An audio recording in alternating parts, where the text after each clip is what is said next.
Hey guys, welcome to another episode. 2016 Kia Soul. This will work for many years. Front brake pad and rotor replacement. First thing we're going to start with is these Phillips head screws right here. These pesky little suckers. Sometimes you got to use a little heat on them, or get yourself a fancy little tool like me. It's an impact screwdriver. You get a kit for like 15 bucks from Harbor Freight or online, and it works with a hammer. Let's back up the tripod a little bit. We don't want to hit nothing with a swing here. All right, put the right size Phillip in there, press in, turn to the left, and boom, loosens it up. I don't know how it works. It's like spring loaded or something, I don't know, but it's cool. Bada boom, they're both loosened. That's phase one. All right, now this is a really easy brake job to do. Just make sure you're doing it right. This vehicle's brakes are really rusty. I just did the other side. Pads were locked in and all that. So we want to clean and grease everything properly.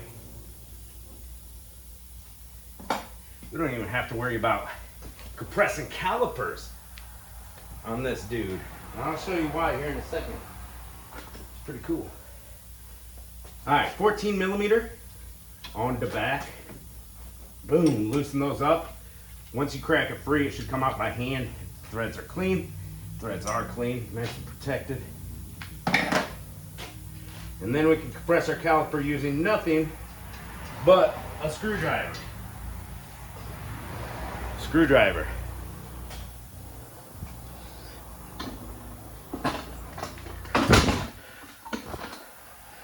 Do. All right, so we got our wheel cut all the way to the left because it just helps. We don't care about hurting pads or rotors or anything, so we're gonna shove that screwdriver in there. Press back.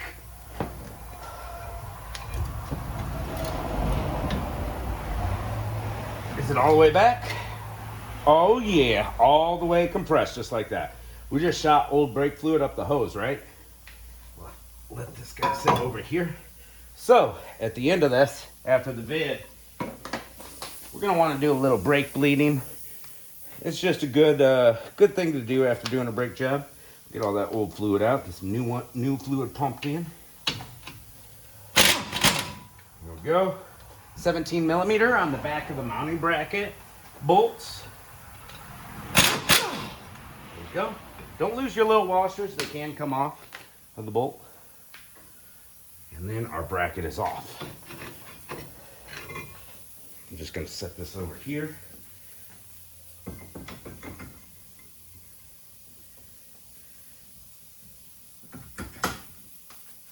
All right, it's hammer time. All right, if you're keeping your rotor turning or whatever, hit on this hub surface. We don't care about the rotor, we're replacing it. Let's hit the friction surface.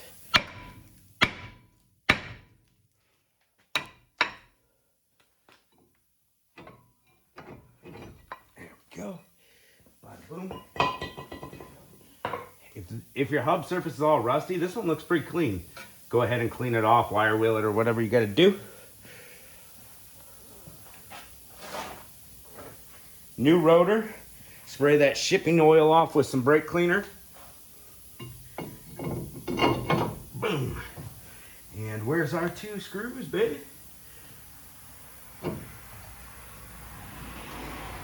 Don't have to put these back in. I like to. It keeps the rotor straight while you're putting the mounting bracket on. If you had to torch them off to get them out or something, it's not a big deal. Screw these in.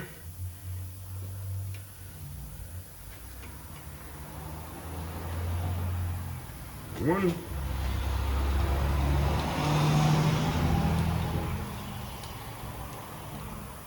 Then we'll move on to the caliper. And get yourself a tube of grease, brake grease. This is a mega tube. This lasts forever. Grab our caliper. Make sure it's nice and clean in there. not too rusty or anything. And we'll go ahead and put a thin layer where it's going to contact the surface of the backing plate of the pads. So on the caliper piston, in the two little claws, I'm just going to put a thin layer. High temperature silicone based brake grease, my favorite, lasts long, doesn't harden. AGS Silglide. All right, let's move on over to the bench vise, y'all. And this mounting bracket's gonna need some good cleaning, people. Let's see if we can get a better view on this sucker. All right, so we're gonna make sure our slides turn. All right, this one's good. This one's not locked up. A little stiff. Doesn't need a cleaning on the wire wheel. Looks good. Needs just new grease. This one. And these are 17 millimeter if any of them are locked up and you gotta work it back and forth, pound it out. This one looks good too, not too rotted like that other one I did. Now we'll take that high temp brake grease, put a little dab ski in there and there. Make sure you put your pins back where they go. They are different. Push it in, spin it around. And next one, get another dab ski going. We'll coat that whole thing, press it in, give her a nice little spin and seal that boot on there. Make sure it seals on there. Let's get a new rag. This one's getting pretty junked. All right. Let's see if these pads are locked in like the other side. Not too bad compared to the other side. Lots of, all right, this one's a little stiffer. A little stiffer. If you bought premium brake pads, they should come with new hardware. If your brake pads didn't come with hardware, which is these clips that clip right in there, make sure you clean them up real good, but recommend replacing those. Get some premium brake pads with new hardware every time. Every time. Get a little more life out of your brakes. Now, everywhere that hardware was touching needs to be cleaned. And it even like locks in with these little tabs on the side. My favorite tool is the Dremel tool. When they're real rusty like this, you're gonna see the rust dust flying off.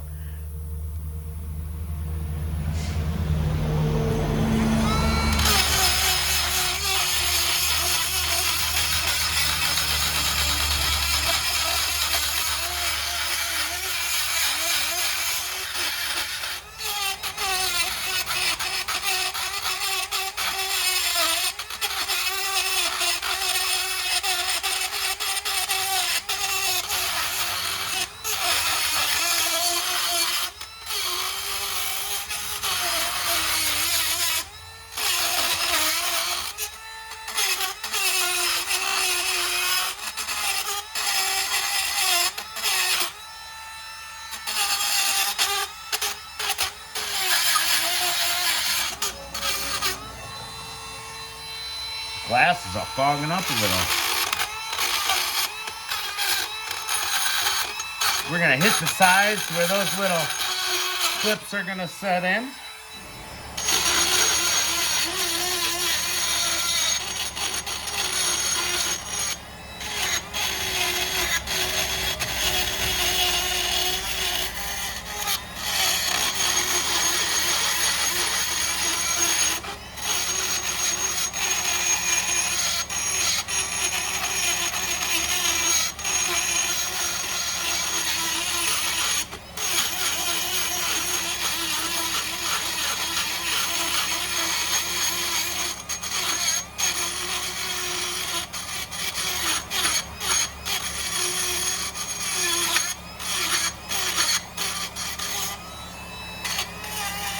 Typically a wire brush will work, guys, but this one's got a lot of buildup, and if it's got too much buildup, it's going to tighten those pads into place and wear your pads out fast.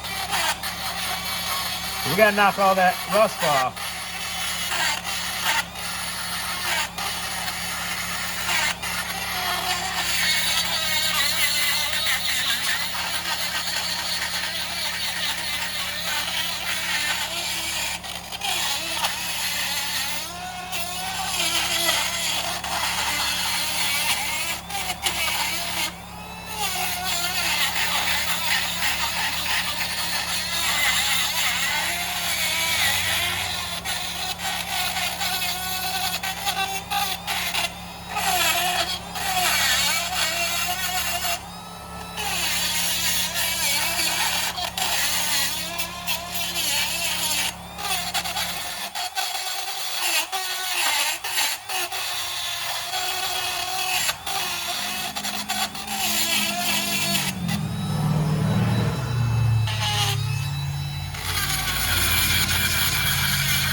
don't blame you if you skip through some of that, all right? No hard feelings. All right, we're in the rust belt. So grease is our friend when it comes to non-friction surfaces on the brakes.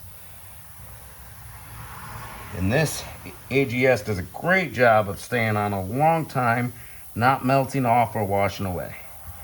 But we're gonna put that everywhere the hardware contacts the mounting bracket.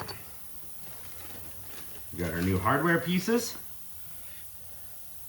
We're gonna pop those right into place. Gonna give them a little bendy-roo. There we go. Boom. Popped and locked.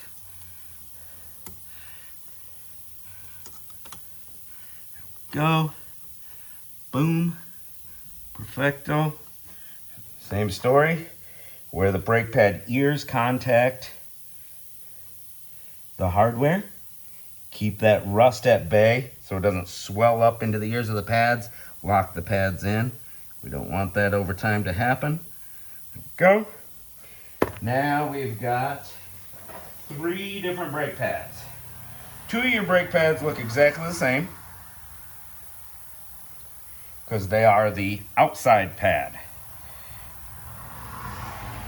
So, still off the vehicle, we're going to slide this guy in. There we go. Perfect amount of tightness, looseness there. That was a good cleaning job.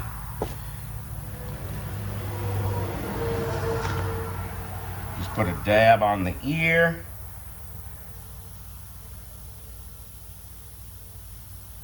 Those old pads had lots of life. Changed early. The rotors were pulsating and he wanted that gone.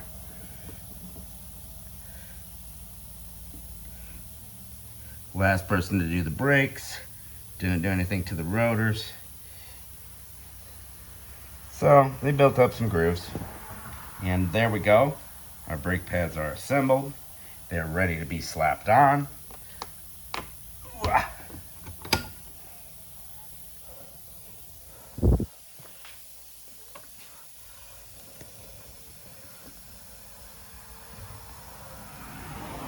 All right, so we got our rotor on, cleaned up, got our set screws in, and we got our 17mm bolts. We'll take our caliper mounting bracket, fully assembled and cleaned and greased. Start one in.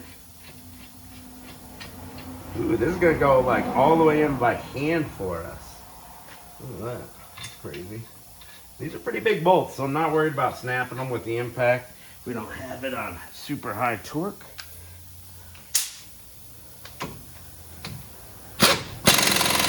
No! Oh my God, what a catch. What a catch. Let's go. All right, so if you're using a vibrating impact, careful. Careful of that. Don't drop the pads out. Nice and tight. Let's pop that little sucker back in there. I didn't do that on the other side because usually I squeeze the pads together once I get them on there before I start tightening. All right. 14mm bolts. Make sure you don't have your brake hose twisted. Put it over the brake pads. Press in on your little sliding hardware. If you have to, I had to on the bottom. Press in a little bit. Line them up. Make sure they're not cross-threaded. If the whole thing spins, the sliding hardware, then you're gonna have to put a 17mm wrench on that while you tighten your 14mm bolts. 14. The other side I had to put the 17mm wrench on one of them. I wanted this being nice and tight with a wrench. No impact on these. You don't want to snap them off, all right? All right, so we're gonna bleed the brakes. Well, first thing we're gonna do is prime the brake pedal. We need to get that piston to come out and get everything smushed together. So we're gonna press the brake pedal 5, 10, 15 times till the brakes get tight again. Then we're gonna give it a brake bleed, and I believe this is a 10mm on the brake bleeder valve right there. Brake bleeder. And yeah, bleed the brakes out, put the tire back on, take her for a test drive, make sure everything feels good. Thanks for watching, guys, and take care.